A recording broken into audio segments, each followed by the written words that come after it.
I, a female, nearly adult, live with my parents. I have an older sister, 29, that my parents had when they were super young.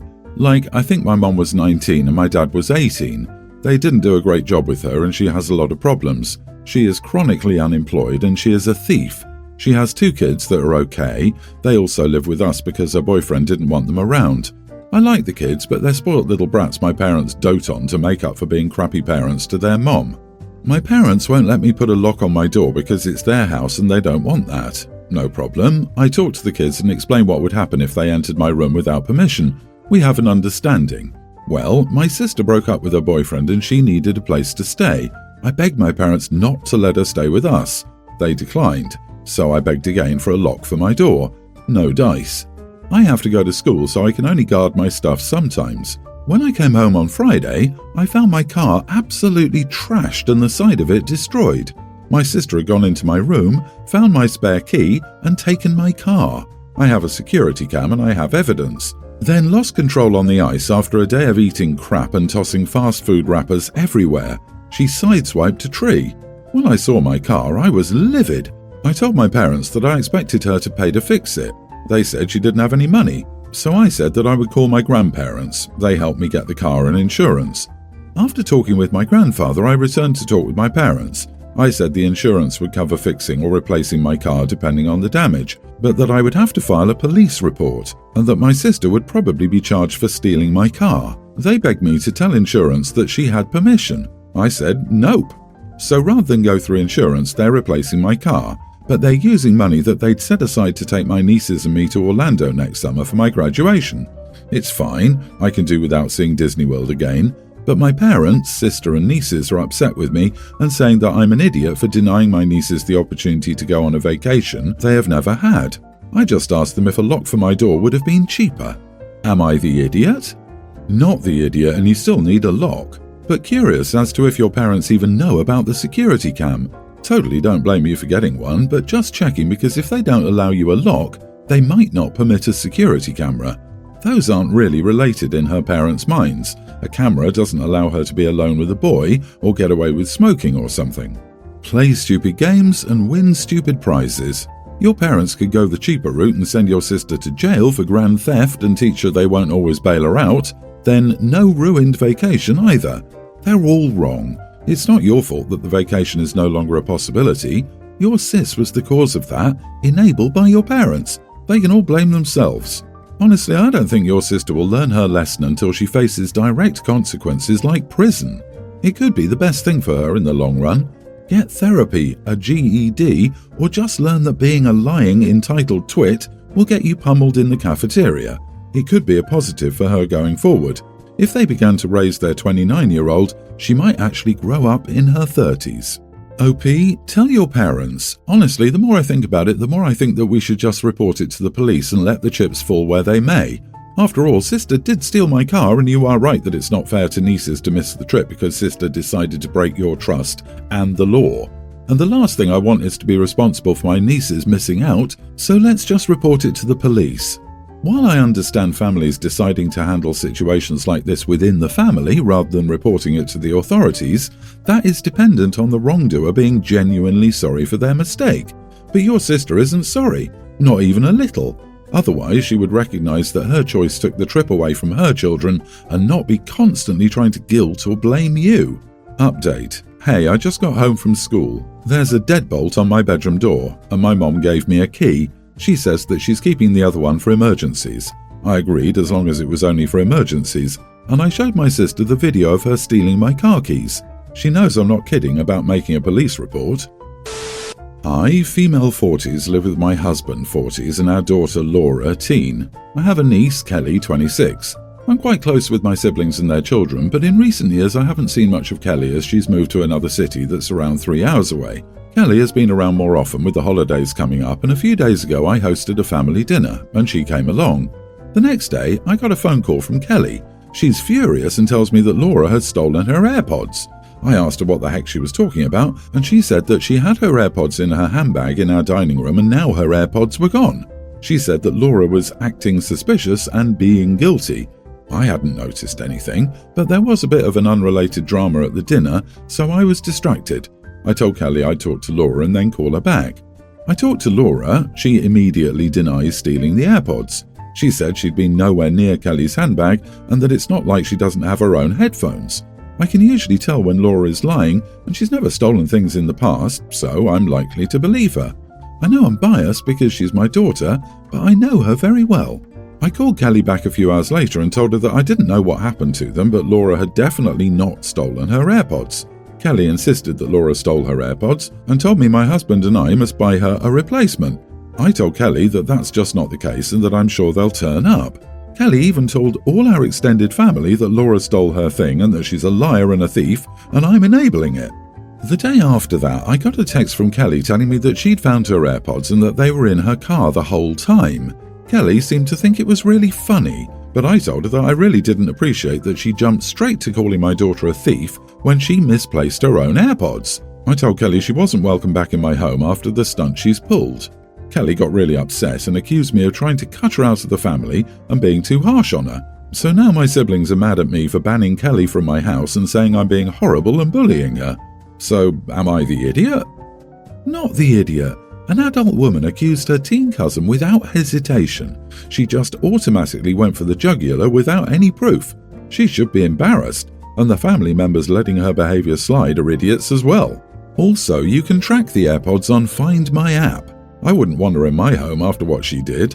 Why would you welcome someone into your home who accused your daughter of stealing?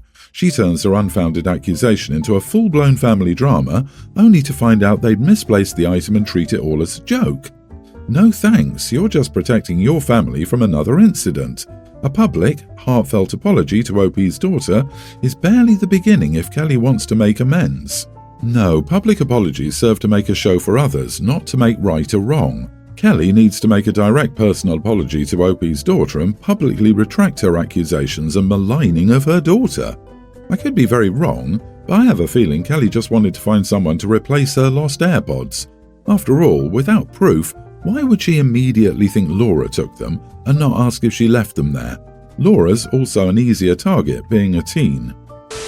I, 31 male, have about $67,000 in debt between college, my car, and a little bit on my credit card. I've been making monthly payments on all of them, but it would still be many decades before I'm debt-free. My fiancée, 29 female, is relatively debt-free. This wasn't always the case. She got a few scholarships to help with college, but still had to take out a few loans to finish things up. She had to get a new car because the old one was cursed and was in more accidents while parked than we can count. And she did go through a manic period and almost ran up her credit card in her early 20s shopping so much. However, she spent a lot of time getting her finances in order, worked multiple side gigs on top of her normal job, which I commend her for, and now is debt-free except for her mortgage. She makes many extra payments and has almost $300,000 in investments, savings, etc. I'm very proud of her for everything she's accomplished. Now that we're engaged, we're planning on moving in together. She had a roommate we had to wait for the lease to end before I could move in, and she said before the wedding she wanted me to be debt-free. We chose a date 3 years from now since some of our family is out of the country and needs to save, so it will be our 7th anniversary, our favourite number. She pulled out a spreadsheet of my debts and pointed out how if I put all of my paychecks, minus maybe $200 a month for fun money, into paying off my debt, I'll be debt-free by the wedding. She would cover everything else. The mortgage, food, bills, insurance, our pets, vacations, date nights, etc. We could then both aggressively save for that last bit of time for a nice honeymoon and, after that, focus a good amount of our funds on taking out the mortgage and getting my own savings up to snuff. I thought about it for a day or so and came back with this counteroffer. She would pay off my debts and I would pay her back in a year and a half, since I wouldn't also have to be paying interest. We would put a bigger dent in the mortgage and still stick to the timeline. She seemed unhappy with this and said she would have to think about it first. I casually mentioned it to my friends over a beer to get another perspective, and they said I'm the idiot. They would do anything to have her 2 years offer to get debt-free, and even if I paid her back, I'd still be taking a fifth of her savings for a year and a half. So I'm here for judgment. Am I the idiot? Wow, you are the idiot. You're an entitled idiot for not accepting her very generous offer and expecting her to do even more. Your counteroffer is laughable, and she would be an idiot if she agreed to it. Chances he would bail right after she pays his debts off? High or very high? Or he would say, "She's always lording it over my head that I need to make my monthly payment or doesn't understand why I skipped it. We'll be married soon, and our money should be exactly that, our money, so why should I pay myself back?" Or other BS nonsense. Agreed. I'd be telling her to cancel the wedding if she was my relative or friend. She can be so much further ahead without OP's dead weight. It'd be different if OP was humble and felt inspired to find ways on his own, also to help pay down his own debt faster. It reeks of a selfish lack of accountability to sit there and try to poke holes in her plan because it doesn't include immediately paying off his debt. It's your debt, not hers, and your debt payback plan is the weird one, not hers. I, 27 male, am the owner of a property that was formerly my grandpa's home. My grandpa was a farmer and he had this awesome property built whenever my mom and her sisters were in high school. This was the family home. My grandpa built a giant garage onto it, which my cousins have used as a reception hall for the last few years for their weddings. When my grandma died, my grandpa and I started hanging out more, and I worked at the property since I was little.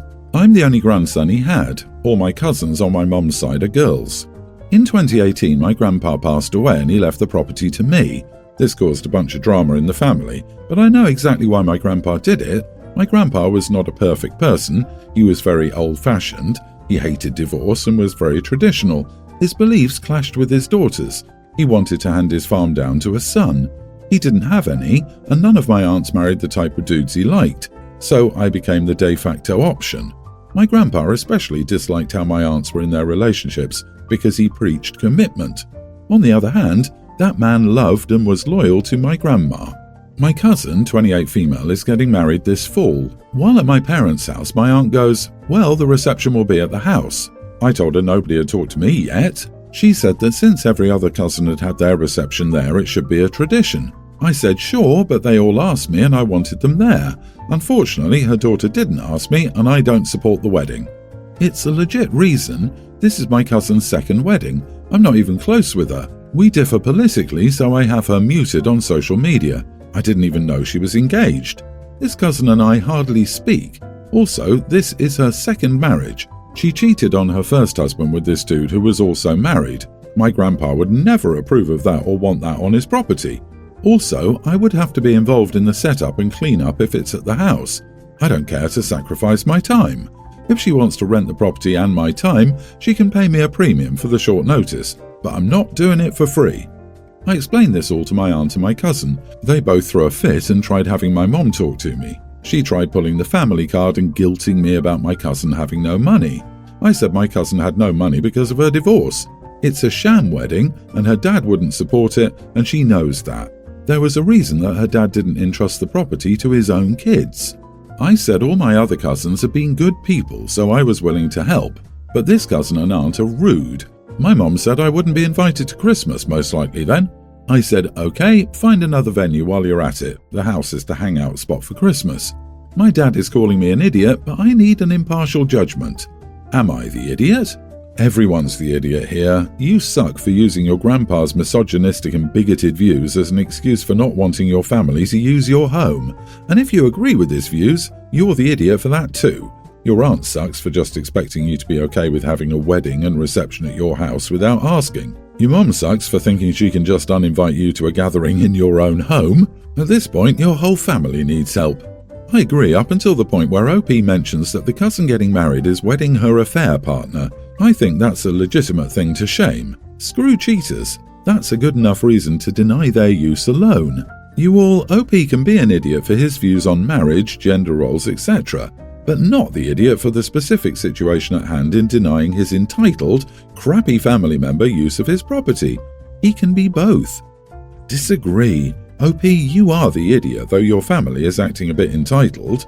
You have the right to use the property how you want, and tell people they can't use it or have to pay to use it. However, this is am I the idiot, not do I have the legal right. You got your property because your grandfather appeared to have regressive misogynistic views, not because you did anything worthy of attaining it. You seem to have carried on these viewpoints and additionally seem to be relishing in turning the screws on your family instead of playing ball, extra money for short notice plus labour like it's a true reception venue. In most circumstances, they would be idiots for expecting a free venue, but that is trumped by your behaviour and bigotry here. The fact that your grandfather wouldn't have wanted that doesn't matter because he's dead now and frankly he sounds like a jerk, at least in terms of some of his views. I can't imagine anybody hateful enough to disinherit his children over such stupid, trivial things, effectively. Maybe they inherited something else from him, but I doubt it was worth anywhere near what the property was.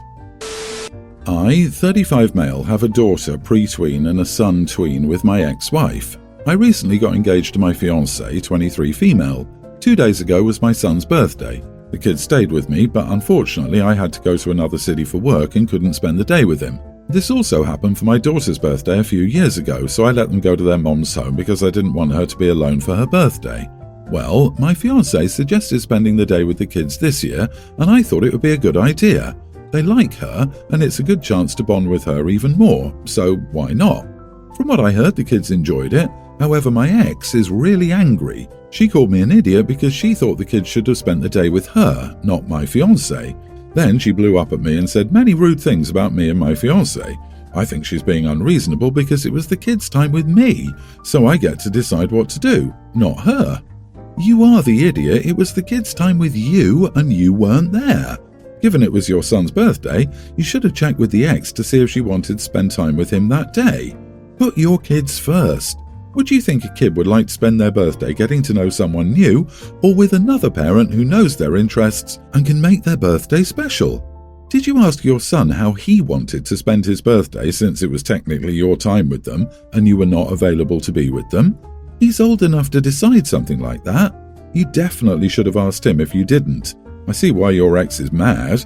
You are an idiot and a crappy parent. When you can't spend time with your children, the biological mother comes next in line. Of course, that's also in the interest of the children.